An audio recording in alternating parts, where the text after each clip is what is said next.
beaucoup Moustapha kàddu yi leer na te am na solo macha allah ku ko dégg tamit xam na ne ay kàddu la waaw su ko defee tamit dañu gën a xuusandi soo xoolee ni politique yombul doo xëy xëy rek def ko ça demande beaucoup de moyens selon vous nan ngeen def ba déployer seen i moyens ba taxawal seen parti jàmmi gox gi wax nga ko ci sa biiri kàddu nga ni da ngeen a nekkoon ci benn kii ni ñu koy waxee benn association ànd suqali suñu gox ngeen dem bu mujj gi ngeen disloqué mais bi ngeen disloqué sur le cadre financier nan nga def ba ànd ba débloquer say propres moyens ba établir wàcc sur langue politique gi. voilà comme ni nga ko waxee rek xam nga ñun suñu candidature nekkul loo xam ne dañu xëy un bon jour de façon spontanée rek ne dañuy nekk candidat nii comme ni ko bon ñenn ñi di defee luñ togg la bi ñu demee ba mois de juin 2020 il y a 6 mois si ginnaaw wala 7 mois boobu si lañ commencé sentir que ni lii ànd bii nga xam ne moom lañ bëgg ànd si ànd soxali suñu gox yaakaaruñ ni dana mën a sotti parce que boobu aussi étant membre fondateur si associé si coalition boobu noonu dañuy jël toujours suñu ay devant donc biñ commencé émettre idée wu ban profilu candidat lañ war am si aski bi si coalition boobu dugg nañ si askan wi si lenn si askan wi laaj leen seen xalaat di leen jege di waxtaan ak ñoom jamono yooyu xëy na ki ñu bëggoon a imposer donc voilà jarul may tudd turam mais xamoon nañ ni la population n'était pas en phase avec ce profil donc sur ce donc am ñu ne ñu vraiment suñ sañoon ñu nekk candidat ñun aussi wax dëgg yàlla maa ngi liggéey ci état depuis 12 ans presque wala 11 ans nekk un fonctionnaire de l'état donc li may liggéey aussi bon am na ci loo xam ne mën naa ci waajal sama bopp daal yaakaar na donc aussi tamit am na ay bonne volonté yoo xam ne nii xëy na mën nañ gis ni ah yow mii kat li nga dugg lu métti la ñu indi seen astuut dëkk bi am na ñu ma aal seen ay oto pendant 15 jours ça fait l'occasion ma remercier leen parce que am na ñu taxaw carrément bëggoon leen fay journée 40 000 wala 50 000 mais ñoom ñu abal ma seen ay oto lu ma 7 oto wala 8 oto donc koo xam ne kenn ku nekk mën nga dem ñu fay la am na ñoo xam ne nii toujours loolu nekkul loo xam ne lañ leen ko laaj mais ay nit ay bonne volonté ñoo ne kat yow mi ndaw nga li ngay laaj ku jar a jàppale nga ah ñi ñoo jàppale ma te politique aussi tamit ak loolu ñoo ànd mais nuy tete saa sax man fekkoon na man ma préparé en conséquence parce que comme li ma la ko waxee rek soo demee ba ne da ngay laaj candidature da ngay laaj commune de Gandé jumtukaay yi mu laaj àdduna lépp préparation la da nga ko war a préparer en conséquence da ngay préparer wu moralement physiquement financièrement voilà bépp aspect boo xamante ni nii war na mën a nekk atu si sa côté rek dañ koy jël en compte donc si kaw loolu daal noonu lañ ko préparé woon vraiment ay nit aussi fekk ñu si yàlla def li mu def daal te wax dëgg yàlla amul benn yoon boo xam ne ñu ngi koy réccu ba macha allah. merci beaucoup leer na macha allah comme ni ngay waxee tamit foofu dañ fay def benn jàngat rek wane que ni Gandé y a des bonnes volontés y a des bailleurs de fonds c'est à remercier à encourager ñu ngi leen di ñaanal ñoom it li ñuy séntu si Gandé yàlla na ko si yàlla def. si lu ko si mel ni comme si hôpital bi am na association boo xam ne daf cee parti bi daf cee contribuer moom mi ngi ba Espagne ñoom ñëpp ñu ngi ci bàyyi xel bu baax kon lépp luy doomu Gandé rek li ngeen ciy ñaan yàlla na ko yàlla defal waaw Moustapha kon ñu ni dañuy continuer suñuy tontoo ki laaj maanaam yow mën nañoo rappelé wu déroulement campagne bi nan ngeen ko dundee yan jafe-jafe yan moyen ngeen déployé comme ça ñëw nga ci sànq mais kon jafe-jafe yeeg coono yi campagne bi nan ngeen ko dundee en face ak kan wi. voilà campagne moom dañuy sant comme ni ma la ko wax léegi rek amul benn regret bu ñu sam parce que lépp rek c'est toujours bénéfique bien vrai que métti woon na trop nag parce que chaque jour soo xëyee 9h ba bii nii presque wala 22h 23h doo noonu pendant 14 jours seulement les di rek la doon noppalu xëy na ak ñaari vendredi yi. donc c'était pas évident te ku nekk xam na Gandé yenn localités yi comment elles sont vraiment enclavées par rapport au centre yooyu yëpp ne na ay coono te aussi mooy loolu donc mais toujours rek li nga bëgg comme ni ma la ko waxee woon rek da lay koy jaral soo amee une bonne préparation rek di nga mën a faire face à ces difficultés pour mën a jànkonteeg moom. wax dëgg yàlla tamit jàng nañ ci lu bëree bëri xam nañ ci lu bëree bëri ndax ne serait-ce que connaissance bi ñu am ak yenn population dem nañ fu mu sa dem xam nañ ci ay nit ñu bëree bëri te même campagne bi li ñuy wax pré-campagne depuis septembre ba léegi ñu ngi doon sillonner toute la commune donc avant ñu defar suñu liste fu bëree bëri demoon nañ fa déjà donc campagne bi aussi daf ñu permettre ñu dem essayer de consolider ce qu'on avait acquis voilà donc moo tax avant ñu xamoon nañ carrément fan ak fan lañu war a jëm donc yàlla suturaalu nañu tey tamit sant yàlla bañ dem ba dugg si ba génn si amul kenn ku si am benn tolof si sunu convoi loolu yëpp ñu santee ko yàlla ak même yeneen candidat kon violence amu fi wax dëgg yàlla te ñun tamit proprement personnellement kenn mësuma dégg ma wax loo xamante ne nii ëllëg ak si biir yi nii di sëgg donc toujours donc li ma doon gën a accentuer sama discours mooy jéem a poser quelque chose de mieux par rapport à l'équipe donc daal wax dëgg yàlla amul benn kii métti woon na nag wax dëgg yàlla métti woon na comme ni nga ko waxee rek financièrement physiquement yëpp da nga koy terminer gànde jar na ko daal macha allah. waaw jërëjëf dañuy ñëwaat tamit di waxtaanee parti bi parce que boo xoolee lu bari si ngeen xoolee seen localité yi ngeen fi jot a bokk wala seen i mbokkaan yi foofu rek ngeen gañe su may kii ma ne ndax est-ce que yow taboon nga fu si mel ni Kër Bassine Gande ko Kër Ale village environnant yëpp est-ce que taboon nga ci ñoom ay conseil wala élargi woon nga parti bi dugal seen biir wax leen yow kan parti bi lan la nar ak fan la nar a jëmee commune bi ndax parti bi yaatu woon na quoi ndax amoon na acte 3 de la décentralisation ndax wàcce woon ngeen parti bi ba mu dugg ci biir askan ba ñëpp xam la ndax noonu foofu noonu yaakaar naa foo amoon ay élément rek dina ba nen di la liggéeyal ba résultat yi ni mu demee nii yaakaar naa du demee noonu. voilà xam nga démb dans la soirée rek entre 15 heures ba 19 heures ak responsable yi ma ko bokkaloon ak ñi ngi woon ak kër ga doon def une évaluation approfondie de notre approche ñi nga xam ne ni moom lañ ban taxawaay bi ñu amoon ñu xool ban jàngal lañ si mën a am ce qui est positif ñu jëm ko renforcer ce qui est négatif aussi parce que c'est ça aussi doomu aadama moom mel noonu toujours il y a des choses à parfaire toujours am na lu ñu mën a joyante si jëfinu doomu aadama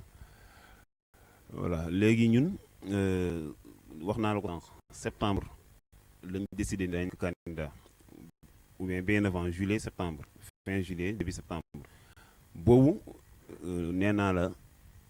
fu bëree bëri si commune Gane demoon su ma juumul conke rek laa eggul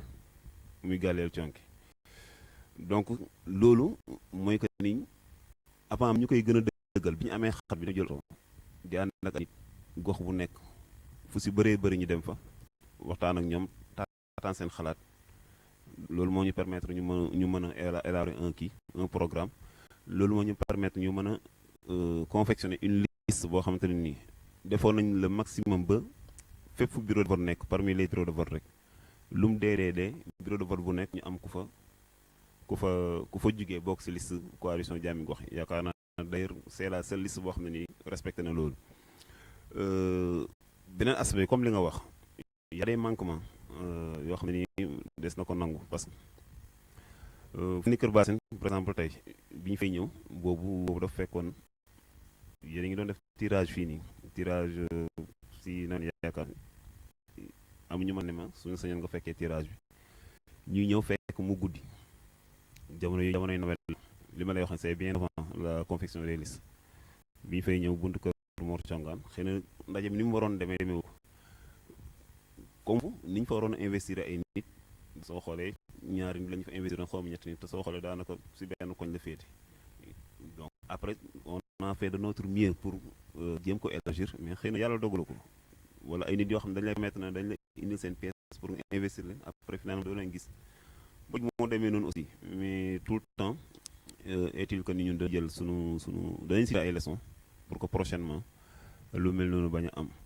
pourquoi pas sax prochainement ñu mën a am une coalition beaucoup plus élargie parce que loolu yaakaar naa mooy gën a maximiser sunu ay chance quoi. merci beaucoup notre très cher leader yaa ngi koy wax rek comme sànq mais d'après résultat yi ak ni mu demee yow ban jàngat nga ci am man selon moi may laajte est-ce que vous avez des mandats au niveau organe wala nu mu fa demee noonu parce que résultat yi c'est un peu catastrophique ñëpp séntu woon nañ leen parmi les premiers séntu woon nañ ne jàmm gox gi bu ko jëlut Yewwi Askan bi automatiquement dina ñëw ñoom ñaar noonu postuler que ni ce sont les deux leaders les plus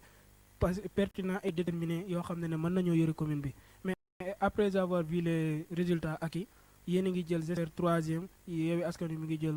quatrième loolu noonu ban jàngat nga ci am ak résultat bi ni mu ñëwee yéen nan la leen def. waaw xam nga dans la vie moom soo bañee sonn lépp ñëw rek da nga koy jël positivement jël ko positivement yi ay jeunes lañ amoon nañ ambition bi man mooy jéem a xool ce qu'on peut apporter lan lañu mën a indil commune bi muy bokk moomeel def nañ lépp lu ñu waroon def wala lépp loo xam ne suñu yaakaaroon nañ ni suñ ko defee dañu may ndam wax dëgg yàlla de ñun de ba si jour bi moom wax dëgg yaakaaroon naa ni xëy na même su ma jël pay mën naa jël de ni ma la ko waxee tamit campagne nañ fu ne campagne nañu fa mais élection ak ay réalité rawatina fi nga xam ne mooy di Gandé su laajee ay électeurs yu sori nga jox leen paas ñu ñëw def nañ ko fépp foo ni ay nit a nga fa benn électorat bu am doole nekk fa dem nañ fa wax ak ñoom tenir ay meeting tenir ay caravane wax dëgg yàlla lépp loo xam ne ni ak bu ñu mettre à notre côté rek vraiment def nañ ko mais nag yàlla ak ay dogalam yàlla mooy joxe te ñun suñu mbébét moo doon rek am lu ñu apporter wala am taxawaay bi ñu am pour su ko donc yàlla dogalu ko daal di ñaanal yàlla ki nga xam ne moom la yàlla di rek di espérer wala di yaakaar ne bu baax ne xëy na waa si bon dina changer attitude am par rapport ak vraiment ni mu doon doxalee ba taxoon ñu ñii ñu ne danañ jàkkaarloog moom yàlla gën ko gindi ko ba mu changé donc daal ñun xëy na jàpp nañ ni perte bi ñu perte amaana lu suñu yaafus donc muy ñun muy Malick wala muy El Hadj Ibrahima Kobar kenn ku si nekk vraiment def nga de son moyen su laajee ay moyens ñu bëree bëri génnee nañ ko xalaat nga pendant 6 mois 7 mois donc def nga li nga war a def ñu bëree bëri sax nee nañ xëy na si 3 jours yu mujj yi wala 5 jours yu mujj yi la affaire yi basculé waat mais loolu yëpp daal xëy na dogal yàlla moo ko ci rek moo ko moos mu lalu ñu respecté choix bi nga xam ne nii aussi population bi def nañ ko voilà ak ce qui prime avant tout c'est Gandé voilà li taxoon ñu def ko mooy Gandé et on sera toujours pour Gandé bépp taxawaay bu mu laaj pour Gandé mën a am xarkanam bu bees aussi danañ ko def incha allah. merci beaucoup si leeral yi mais tamit boo xoolee ñun comme ni ñu koy waxee y avait am benn ku bokkoon ci yow si liste mais benn yàlla ñi ngi jéegul si terme bi ñu bëgg la lancer parce que duñ ko def wàllum kas dañ ne amoon nga benn pël bu bokkoon ci yow mais jamono yu mujj yi si la daw rocceekuwaat de joindre Mama boo xoolee tamit nga demaat ñu déggaat tamit ñu ne population bi dañ leen a corrompu la population a été corrompue bu doon xool sondage ma élection yi sondage bu doon am dinañ jox le maximum 80% wala lu ko ëpp nga dem au fur et à mesure ñu délivrer résultat yi nga taxaw fii nii est-ce que yow si foofu noonu am nga lan ngay tamit lan mooy sa gis-gis si phénomène boobu noonu am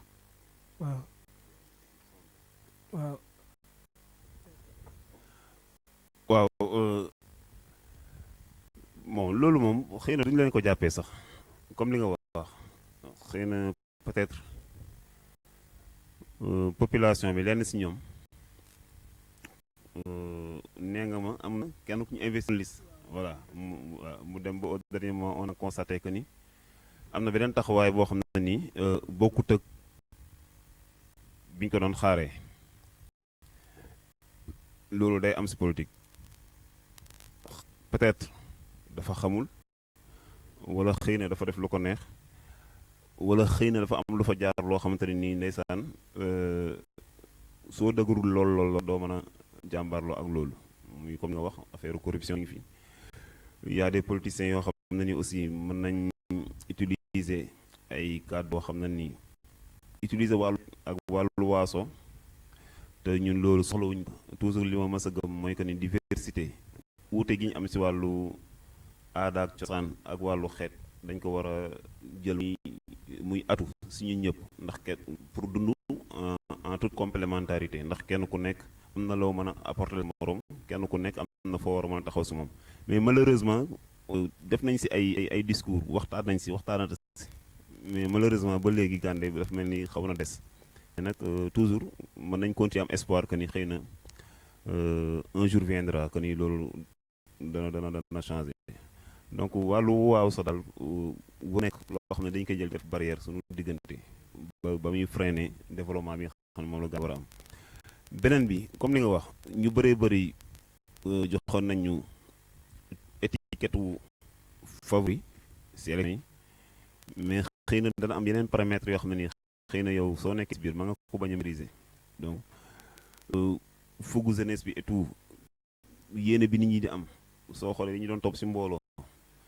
yooyu yëpp nekk na lu lay jox yaakaar mais urne yi nekk mooy àtte te urne yi aussi tamit ne la gars yi di def pour jéem a wàññi xalaat bi nit ñi amoon ak yéene bi nit ñi amoon donc loolu mais ñi ñu jàpp ne def nañ ko duma leen si mere xam naa dañoo xamul rek dañoo xamul mooy enjeu wu vraiment li nga xam ne moom lañ fas yéene dénkaay pour juróomi at yi ñu dëgmal lépp rek ñuy am yaakaar ni xëy na un jour viendra que ni une prise de conscience danañ jël conscience bu baax a baax par rapport à ça ba ëllëg ak si biir képp kuy defati choix mu nekk un choix boo xamante ne nii par principe la mais pas par d'autres aspects moo xam muy wàllu waaso wala moo xam muy wàllu xaalis comme ni ko ñenn ñi waxee donc comme que man awuma benn ay kii la rek ay hypothèse la yu nit ñi di joxe rek ne lii ak lii moo fa jaar su fekkente ni noonu la demee dañuy delluwaat di ñaaxat askan wi rek ñu bàyyi xel bu baax a baax li nga xamante ni moom moo ñu gën a soxal muy sunu ëllëg nga xam ne wàllu njàng mi wàllu paj mi wàllu cet gi wàllu yeneen moo xam jeunesse bi jigéen ñi ni ñu leen di gunge ak wàllu ku mel ni yéen ñi nga xam ne yéen a ngi monter seen entreprise comment vous accompagner yu mel nii à travers d'autres facettes wax dëgg yàlla lu ñu war a mën a diversifier la waaw kon loolu moo ëpp solo wax dëgg yàlla vraiment benn attitude bi nga xam ne xëy na nit ñi ngi koy coow ñu ñaan ñëpp rek ne coow li jaru ko ñu ñoo li toujours koy waxee rek li ñu boole moo ëpp mën a taxali ay que yaakaar naa ni daal yàlla na xëy na su beneen yoonte du demee noonu incha allah. waaw kàddu yi leer na macha allah ñu ngi koy rafetlu bu baax a baax si boo xoolee moom it si beneen fànn mooy si jour élection yi il paraît que dañoo déggoo ne bureau 1 dafa amoon ay député si commune fële Gorbel ñuy revenir suuf est-ce que événement boobu noonu amoon nga ci ay kii parce que dañ doon wax ne dafa am ñu doon dugg biir bureau de vote bi naan ko diw voté leel diw wala diw leel ndax foofu noonu jour élection yi ndax seen bureau de vote amoon na problème yooyu noonu wala ce sont des rumeurs yoo xam ne gars yi dañ koy wax rek mais teguñ ko fu wóor ndax yow avec votre conscience ak yi ndax loolu noonu jotoon na ak ci yow wala. voilà man étant candidat xam nga le jour J des élections dañ may attribuer benn carte plénipotentiaire boo xam ne moo may permettre may tous les lieux de vote fépp foo xam ne dañu fay voté si diwaanu Gànda rek am naa fa accès comme d'ailleurs yeneen candidats yëpp bi ma xëyee taxawaay boobu laa amoon bi ma xëyee ba voté Gorbel dama doon wër dem naa fu ne dem naa yaakaar naa suma juumul 11 bureaux parmi les 16 après instant am na lu ma doon signalé bureau Gorbel comme ni nga ko waxee ndax loolu ñun déjà séntu woon nañ ko séntu woon ni nañ ni ay provocation mën na am il y a un mois ou bien 20 il yàlla xam ne toog nañu waxtaan et que ñi nga xam ne ni ñoom lañu ànd ak toujours li ñu leen doon dénk mooy que ni képp ku ñëw indi provocation pour vraiment tere nit ñi voté fi Diourbel ak fépp fu mën a doon na ni sunu militant fa rek nañ ànd ak dal bañ leen mel loolu préparé woon nañ ci mandataires yi ak sunu représentant parti yi ah comme ni nga ko waxee benn instant li indi woon coow li dañ ne Diourbel am na ay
quelques vieilles personnes ay màgget moo xam ay góor wala ay jigéen dégg nga ñoo xam ne bi ñëwee soxla nañ ku leen accompagner pour ñu voter léegi yaakaar naa loolu c'est prévu par le code électoral d'ailleurs am na publicité bu doon jàll télévision parce que réseaux sociaux yi ku nekk gis na ko donc ñooñu bi ñu leen di accompagner xam naa c'est ñenn ñi kii ne voilà loolu warul am loolu si benn source de conflit bi amoon foofu pas conflit sax mais li indi woon coow beneen bi mooy ni y avait quelqu'un boo xam ne la dëkk si dëkk bi la dëkk te ko xamoon na ni dafa far partisan au camp du maire sortant après ñu désigné ko comme membre SEDA léegi kooku le matin bi mu amee ay mag ñëw di voté moo leen doon jëlal ay bulletin daf ko njëkk a daf ko jël ci bulletin juróomi bulletin ñeenti bulletin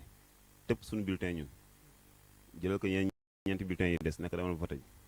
bi mu ko defee boobu après beneen paa bu ñëw bi mu ko defee pareil paa bi dugg si biir génn nag ko ana wu jàmmi ko Moustapha Lo léegi loolu tamit bokk na si li ñu coow yooyu yëpp daal xëy na yàlla dogal na li terewul vraiment bureau ba battre nañ ko largement parce que benn bureau bi sans inscrit pratiquement 450 ay 400 ay moins de 400 329 ñu ne la votel donc benn bi sur 57 inscrits votants 30 yëpp nañ votel donc ñu leen di réew ñoom ñi ñu votel ñëpp ñi ñu votel vraiment à travers les autres bureaux yëpp vraiment waaw loolu daal moo indi woon li mais toujours est-il que ni jeex na après ñun jàppaluñ kenn leen toujours ni ma koy faral di waxee rek voilà xëy na kenn ku nekk am nga doon wut kenn ku nekk léeg-léeg sa xërti ak sa bëgg ndax moo lay poussé à ce que ngay loo xam ni sax amaana xëy na mën naa sa jikko mais ñun duñ leen ko jàppee l'essentiel est que élection yi jàll na si jàmm wax la coow jubul yal na yàlla dooli jàmm googu waaw parce que ñun loolu lañu mës a woote. merci beaucoup si éclaircissement yi kàddu yi rafet na loolu macha allah ñu ngi kontaan di wax léegi d'après comme amoon ngeen yéene gérer commune Gandé yàlla dogalu ko ngeen nekk 3e position yow nan nga gisee situation bu récente bi ak situation actuelle bu Gandé yow nan nga gisee situation sa point de vue lan la yow ak lan nga jàng d'après bi ñu éliraatee seen maire bi fi nekkoon. waaw Gandé moom comme ni ma la ko waxee rek ñun ay homme de développement local lañ vraiment ñi ngi jàngale yàgg nañoo ànd ak yeneen domaines yëpp fépp foo xam ne ni bu ñu fa porte suñu touche rek vraiment étant jeune daan nañ ko def moo xam si wàllu éducation moo xam si wàllu santé la moo xam si wàllu jeunesse bi dégg mais li nga xamante ne nii moom la nga en tant que conseiller municipal de 2014 à nos jours dañ gisoon ni xëy na am na taxawaay bu gën boo xamante ne nii maire bi ak ñi mu ànd ak war nañ koo mën a am d'ailleurs loolu moo ñu suñu yàlla xam ne suñu leeroon ni taxawaay bi maire bi amoon bu baax la kon dañuy ànd ak moom bokk ak moom lis dégg nga mais gëm-gëm la bu ñu ko ñun ak équipe bi ñu àndoon ak mën nañ indi meilleur que ça ah la population defaat na choix am ñu iraat le maire sortant comme li ma wax sànq rek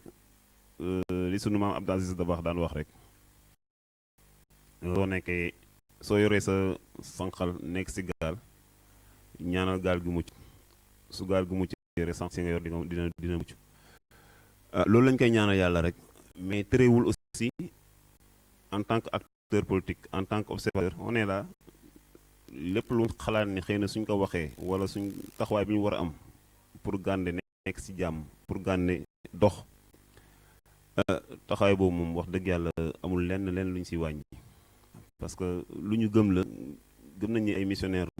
mu yow muy man muy baaba muy keneen ak keneen kenn ku nekk daal parce que kenn ku nekk li ngay dundee sa kër wala li ngay sutur la yàlla xëy na mi la koy dafa am loo xam ne nii la laaj si bokku moomeel yi loolu nag kenn ku nekk foog nga indi sa partition donc même si si mandat bi même nekk conseiller municipal sax mais am nañ fa 5 conseillers yoo xam ne nii xëy na njort naa ni lay def danaa di yëgoog moom ñoom manti ba heure bu ma ko sama jot may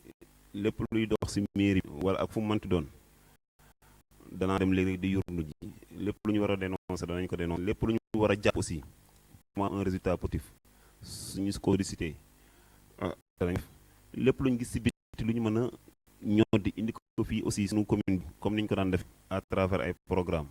wala à travers suñu ay association de développement wala moo xam GIE wala moo xam aussi loolu duñ si xaar kenn danañ ko def taxawaay boobu daal lañ fas yéene am mais Gandé daal wala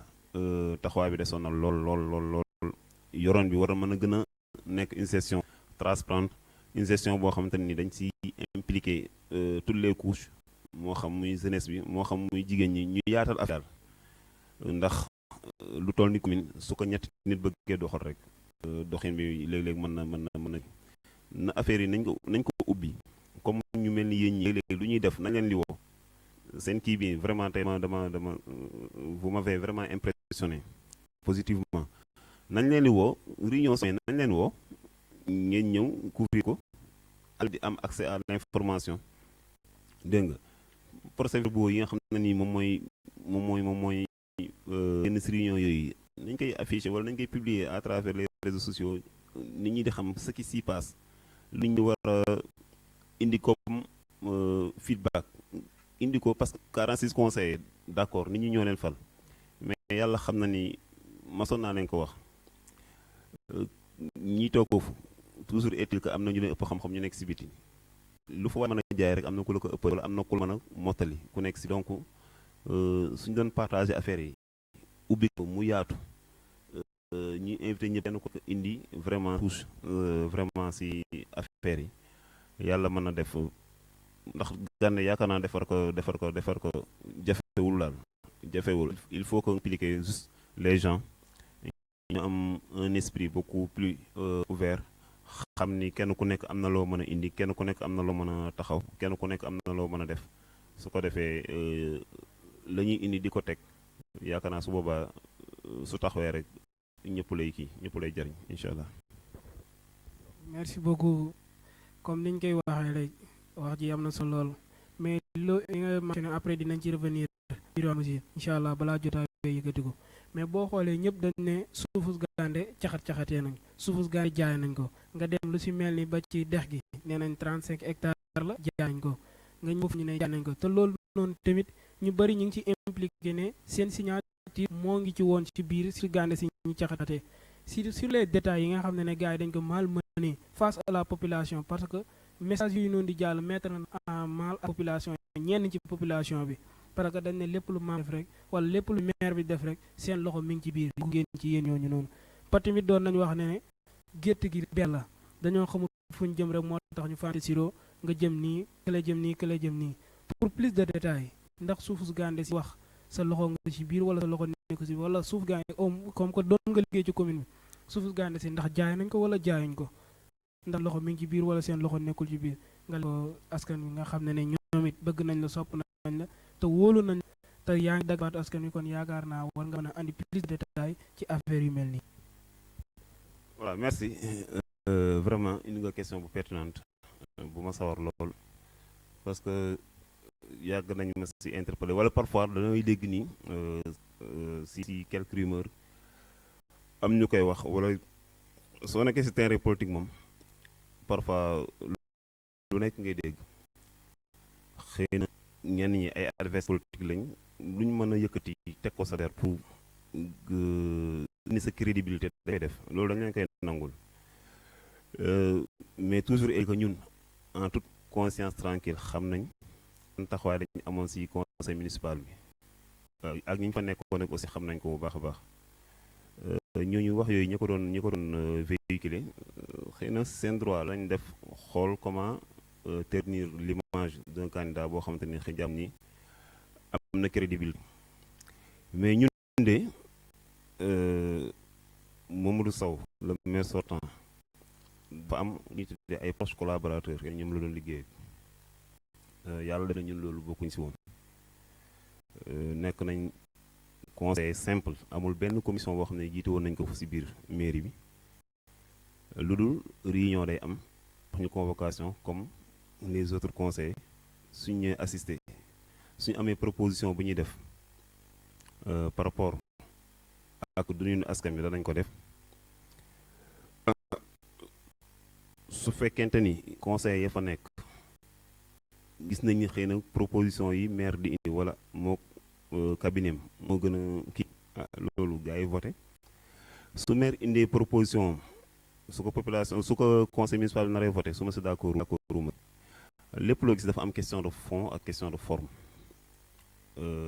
suuf compétence transfert domaine c'est une compétence transférée et dans la commune de Gandé il y a une commission domaniale boo xam ne nii kii ko jiitoon mu ngi tudd Yorom Wula Sow am na ñeneen ñu si nekkoon yeneen 3 ñuy 4 membres yàlla dogal ne man bokkuma si woon bokkuma si commission domaniale donc ñëwee ne Aliou Kobar de indi na demande am nee na bëgg na terrain bu mu dëkkee sa Kër Bassine dégg nga commission domaniale ñoom de dem nañ si terrain boobu xool nañ ko amul benn coow dégg nga amul benn coow te Aliou war rek li yoon wax mooy conseil municipal bi ñoom ñooy xool wax ndax dañ ko voté wala duñ ko voté moo xam muy kër la moo xam muy tool bi indi coow li dëgg-dëgg ñaar yi fi indi coow benn bi mi ngi woon mooy terrain bii xam ne dañ ne ko Mansour Sy Talendou dem ba 2016 ñu ne woon si toutefois c'est tout petit bi nga xam ne man acteur laa fa déjà en juillet 2016 ñu ne woon si toutefois case bi bénéficié wu d'une construction fa lañ koy def mais loolu dañ ko waxoon ni verbalement rek yàlla dogal en novembre juillet août septembre octobre novembre libération case tout petit bi génn bi mu génnee malheureusement entre le secrétaire municipal ak sous-préfet ñi doon élaborer document boobu ils n'ont pas précisé le lieu bi nga xam ne moom lañu attribué à la case des tout-petits dañoo def rek ni un terrain de 50 sur 50 est attribué à la case des tout-petits de Gandé bon à Gandé xëy na si erreur boobu si la maire sukkandiku ba un jour réunion conseil municipal am ay régularisation waroon am à Kër Bassine d'ailleurs c'était une quarantaine de mooy bi courant bi soog a dugg Kër Bassine si lañ ñëw si la am ñu dem Kër Bassine ne leen comme que courant bi ñëw na fi léegi ku fi am terrain bon da nga koy jéem a sécuriser moo affaire yooyu dégg nga am ñu leen jox foofu seen xaalis xëy na te loolu sax xëy na su jaaroon jaar sax yoon loolu jaar def lu ñuy tudd demande de régularisation mooy kër gi nga dëkkee woon ba pare ay at nga wutal ko ay këyit loolu matoon na 40 yaakaar naa am yeneen 5 terrain yi ñu demandé woon fii biir Gandé ndeke si biir loolu si la monsieur le maire dugaloon li nga xam te ni moom mooy demande d'un terrain à usage d'habitat ne moom tamit bëgg mais à travers benn kii la ko dugaloo woon benn la ñu wax xam nga lu ma 50 demandes wala 60 demandes suñuy lim nii xëy na ñenn ñi mën nañ si may bàyyi xel te signature wax déjà signature suñu nee réunion conseil municipal am na dafa am benn cahier boo xam ne nii feuille de présence la tudd loolu jotewul ak dara signature yi wax ni yow yaa signé nee ne léegi ñi koy signé mooy ñi bokk ci commission xam nga li ma la wax moo tax ñiy wax ñi interpréter pour la forme nii rek après rek ñooñu da nga leen di bàyyi mais ñun ñi nga fa nekkoon ci biir xam ce qui s'y passé xam nañu bu baax en toute quiétude lan lañ la def ak lan lañ deful parce que ci askan man mënu ma jug tooñ sama askan ba pare wël bëgg taxaw leen wan ni carrément man maa yor solution non non c'est contradictoire loolu mënul nekk sama conscience sax mayu ma ko donc kër gi loolu moo indoon coow li te taxawaay bi ñu fa am aussi lañ gëmoon ak la jaadoon si ñun wala li ñu jàppoon mooy même sax su ko suñ mansul woon même suñ ko jox loon case tout petit man li ma gëmoon mooy que ni espace la bu ñu waroon a bàyyi noonu si toutefois la commune ou bien la localité am une édifice public boo xam ne nii war nañ ko soxla ak nu mu mën a doon ñu def ko foofu mais gëmu woon ni quelqu'un moo xam la maire moo xam ak ku mu mënti doon si dëkk bi war na ko mën a jël di ko utiliser à usage personnel loolu moo nekkoon sama gëm-gëm loolu laa position boobu la défendre aussi li si am na si tamit bon tabax nañ ko donc duñ si dellu si waat beneen bi mooy du 35 hectares 200 hectares lañu wax si dex ga boobu aussi ñi doon négocier ak promoteur yàlla def nañu bokkuma si dañ ma convoqué réunion un mercredi ñu ñëw ñu présenté ñu projet bi ne projet la boo xam ne ni waaye dafa def pour ñu bay fa daakaande xaw ma ak yar jën si dex gi noonu pisciculture et tout ñu ne en contrepartie qu'est-ce que la commune pourra bénéficier par rapport ak délibération boobu nga xam ne jox na ko les promoteurs donc ils nous ont fait savoir que ni waa ji nee na dina def construction mur kii bi terrain bi dina war éclairage public di jël des plusieurs jeunes yoo xam ne après ñoo fay liggéey dana defaraat lu sage-femme bi te ñu ne loolu c'était en une année ñu ne chaque année y a des réalisations yoo xam ne ni waa ji dana ko def dégg nga xam nga ni waa si biir conseil municipal bi ñu ne ah loolu de am na rentabilité si commune bi ndeke gars yi boobu ñoo xam wax dëgg yàlla ak ñoom ak promoteur bi bon li lalu si suuf xëy na peut-être waxuñu lépp donc mais ñun li ñu wax que ni waa ji dana ko ñun loolu lañ gëmoon le conseil municipal moo ko voté délibération comme ni ñu voté nit ñi kër ndeke bon li si am na si après par la suite lañ si dégg ay millions ñu naan waa ji joxe na ay millions nangam mais après ñun jëlaat nañ suñu responsabilité siraat le maire nekk li ngeen ñu wax ak li am xaw a wuute ça fait de comment ça fait-il que waa ji di leen jox xaalis mais en mai et tout te ko jaarul fi mu war a jaar kenn ku nekk xam na ni recette municipale fan la war a jaar xam na moom mun nañu xam na ni su defoon su demandé woon frais de bornage mënul am sax 3 millions parce que hectare bu nekk 25 000 la xaw ma genre yi loolu moo waral mu def li mu def mais ñun on s'est toujours dit que ni jaraloon nañu sax ñu dem Trésor pour gëstu affaire yi kon xam ne kon loolu ku taxaw naan ay ak ñoom yenn si ànd waxu ku daanu sarel la rek mais baal nañ leen amul benn problème mais ñun li am solo mooy li ñu def saa su ne ndax li gën a métti si àdduna mooy kuy nax sa bopp di def loo xam ne après da ngay ëlëmal nit ñi pour taxaw pour wane kii noonu ñun amuñu intérêt boobu wax dëgg yàlla te doxuñ si loolu te daray àdduna aussi jar ko daal lii ma la wax ni daal mooy li am mooy li nga xam ne dund nañ ko ñu teg si ay fait fii ba cours de la haie ku ñu woo tamit loolu la ñuy wax. merci beaucoup si éclaircissement yi kàddu yi leer na yaakaar naa lii rek moo nekkoon lii xawoon na askan wi ñu bëri ñu ngi si doon sik saaka di dute kenn ku ne ngi wax mais d'après tout cela bi terme yi jugee affaire yi wax ji ni mu jugee te yow yëgoo tinoo taxoo bi ñu ko waxee xam nga moom kuñ ko def dina am lu benn bu mu def ci yow dina am lu bari bari lu mu manqué ci yow te aussi tamit doon nañu wax moom j'étais témoin mooy jour bi ñuy def tirage suñ demi-finale yi mooy stade de tout petit ba ñu commencé yoon gas ci terrain Gorbel boobu noonu andi woon na ay coow y avait des gens qui disaient que ni dañoo ñëw rek tracé bëgg a tracé rek te waxuñu leen woon lu leer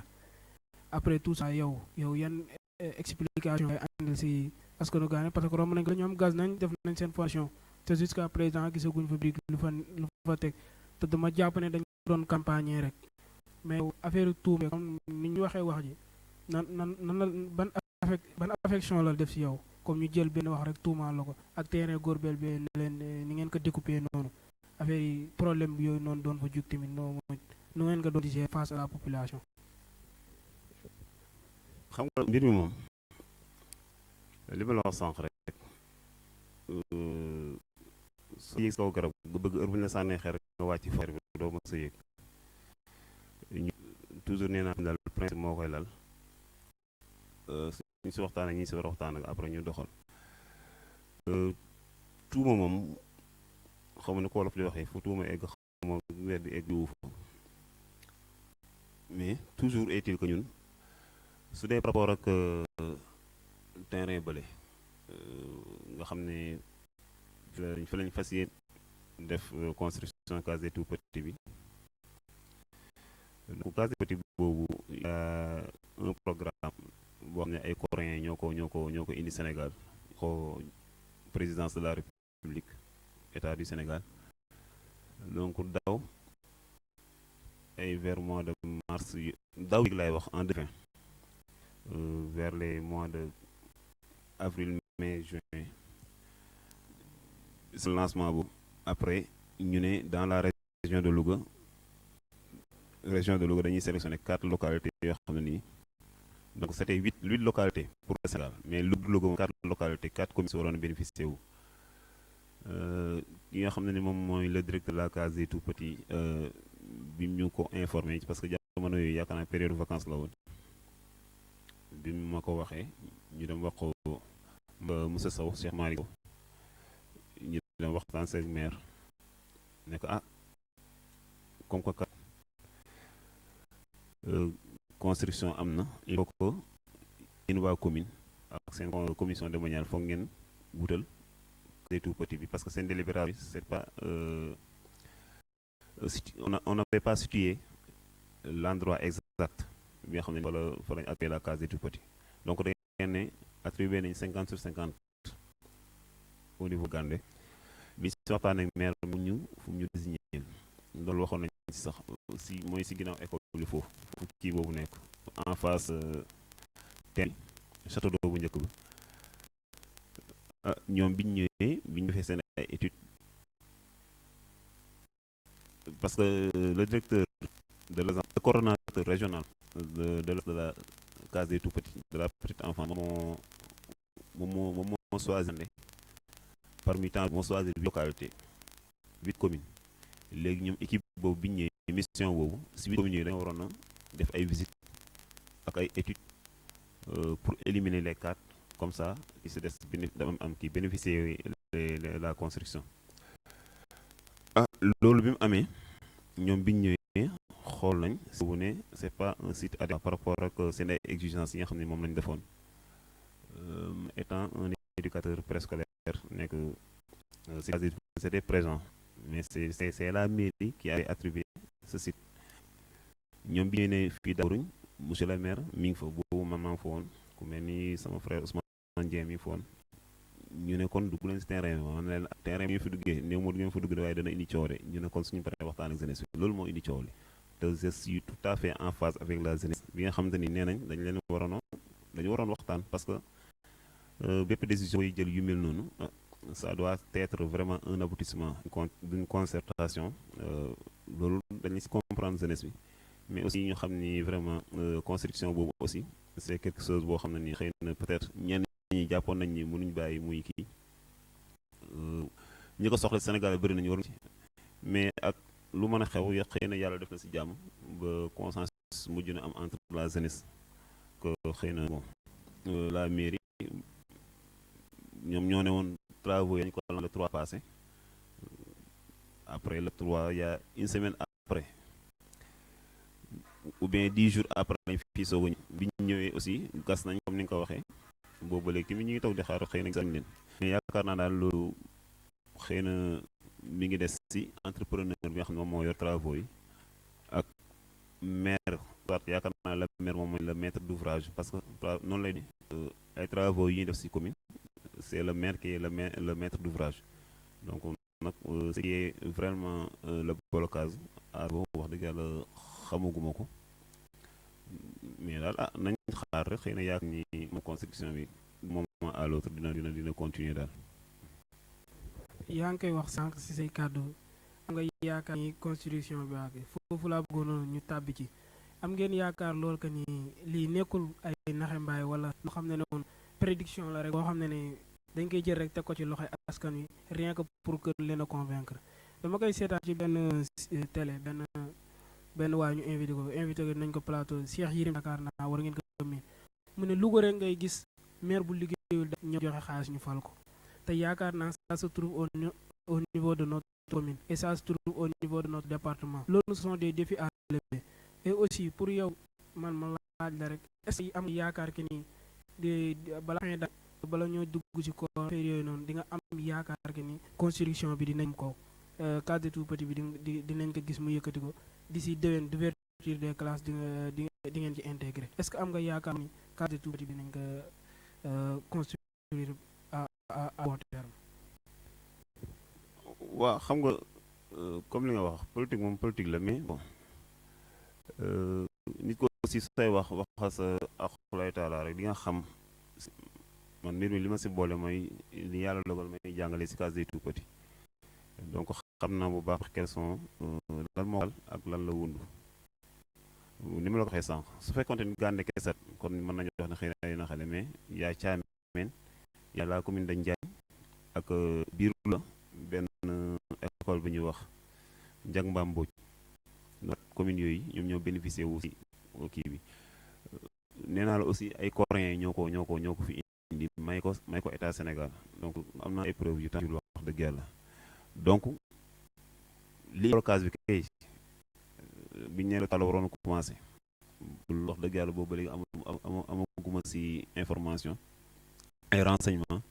mais xam naa ni moom incha allah yaakaar naa ni construction bi d'un moment à l'autre xëy na dina kii parce que yaakaaruma ni war na jàpp nit ñi ba ñëw gas fondation après bàyyi noonu dem loolu moom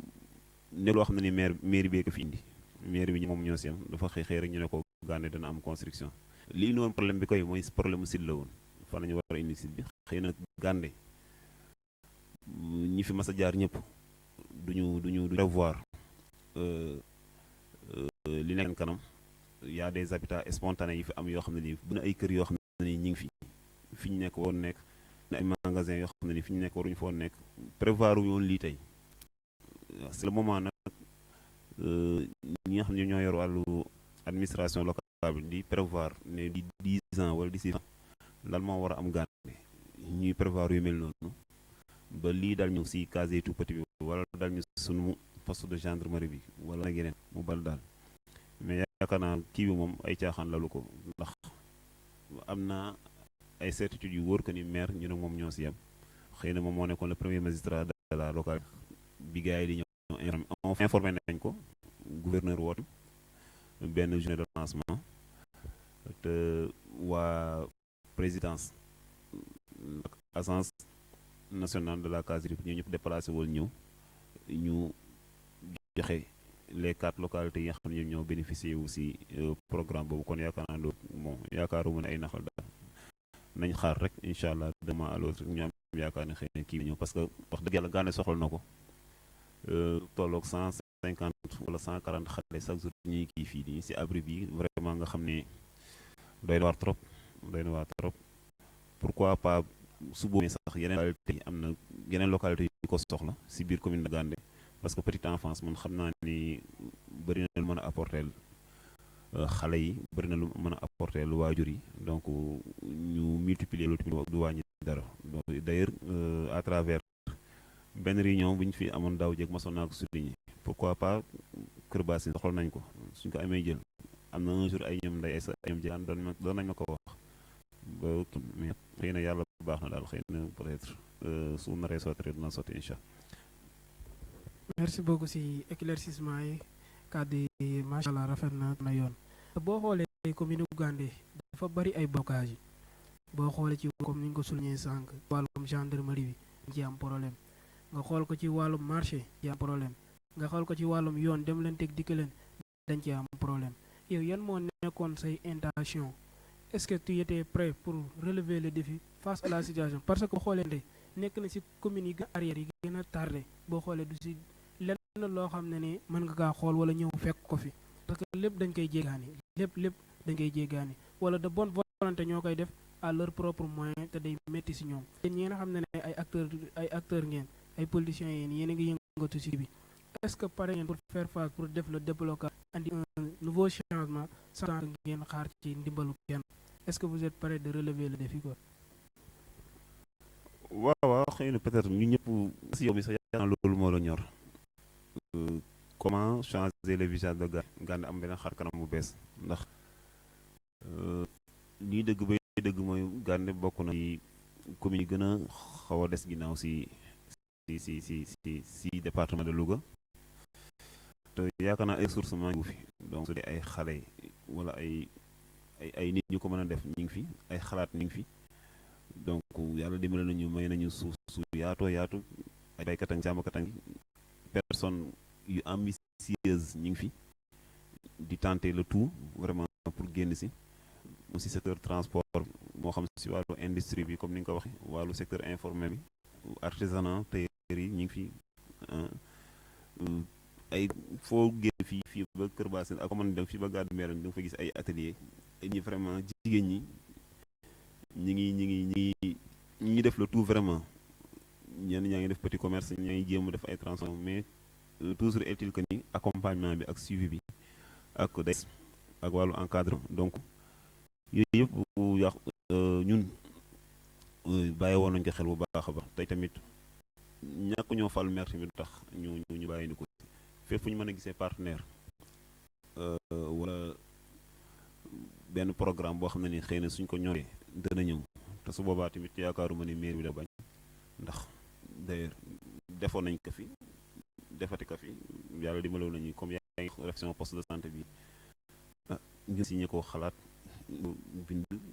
ba yàlla def ñu defaraat poste de santé bi ba mu mel nii ak yeneen programme yu bëri baaw mi doy na ma seede laa ñëw fii di saisir si moom ay kii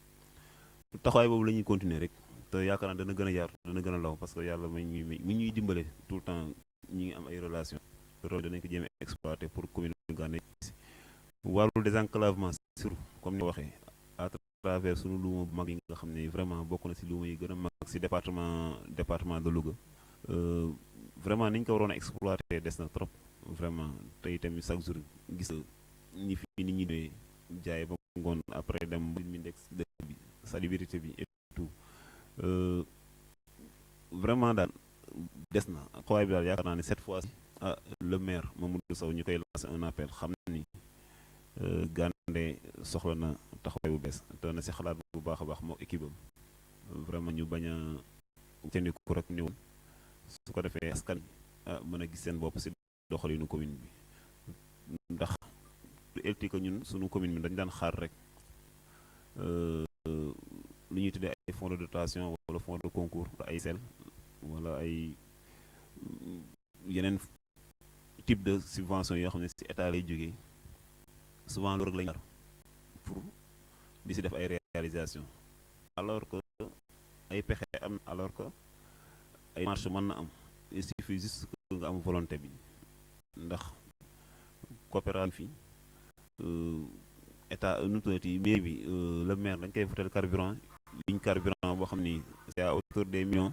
loolu c'est parce que dafa war a dox ci sox askan wi war a am yéene ci askan wi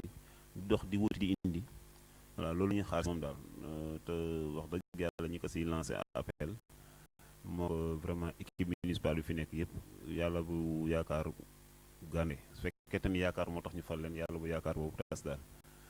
en tout cas war nañ xalaat ni comment désenclaver Gandé waaw xëy na suñu mairie seen budget xëy na tuuti na trop attanu ko mais lépp ay pexe la rek ne serait ñuy grader sax piste bii nga xam ne moom lañu am chaque année ñu koy grader dégg loolu rek déjà c'est un pas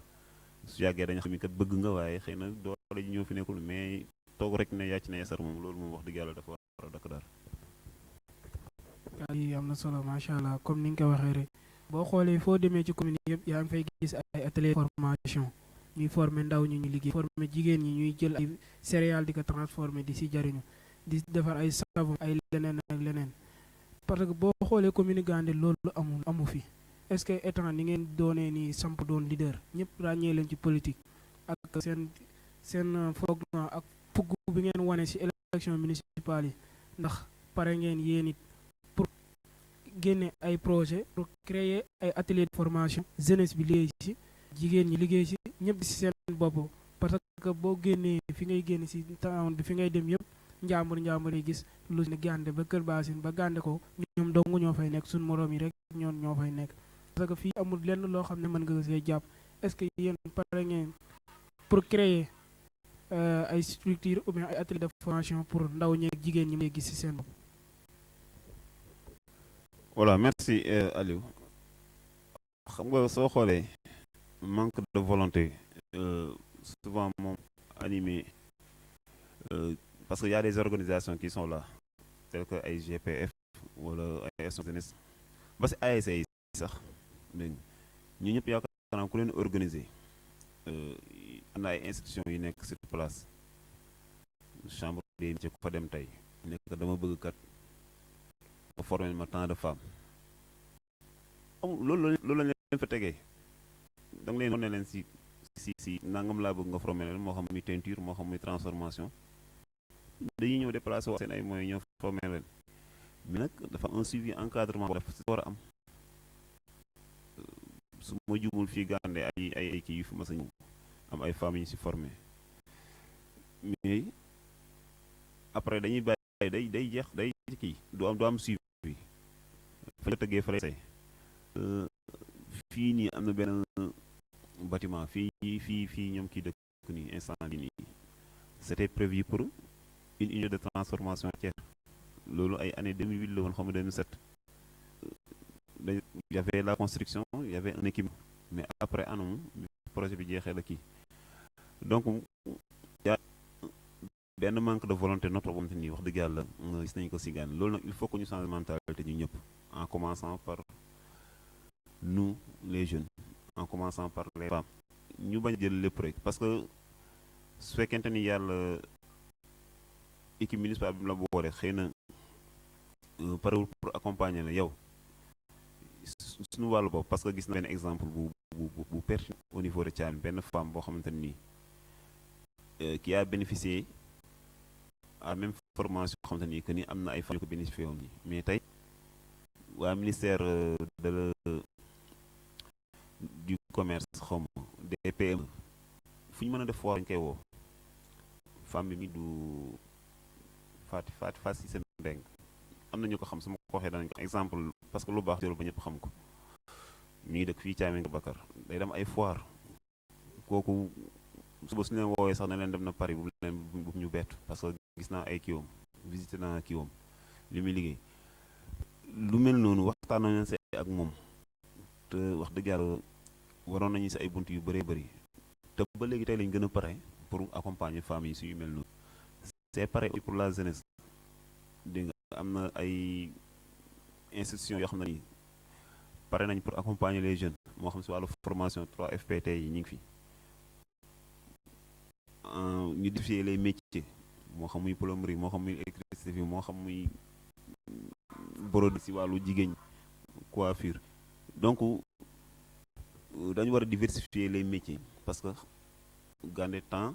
vers une périurbanisation day gën a manque day gën a kii war toog rek naan ay dëkk ay village non non non li am si dëkk yu mag yi donte dañoo am lépp war na mën a am lu ñu bëgg si loolu te loolu pour mu am ndaw yi fa nekk am taxawaay pour contribuer à ça donc pour man daal lu bëree bëri waratuñ ko jéggaani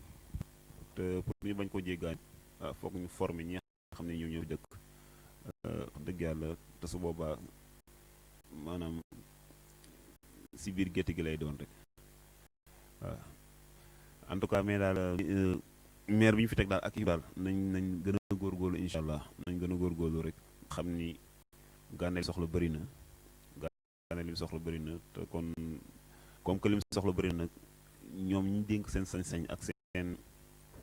seen ay baat seen signature war nañu mën a xool fu ñu taxawoo vraiment kan wi. Merci beaucoup aussi dañuy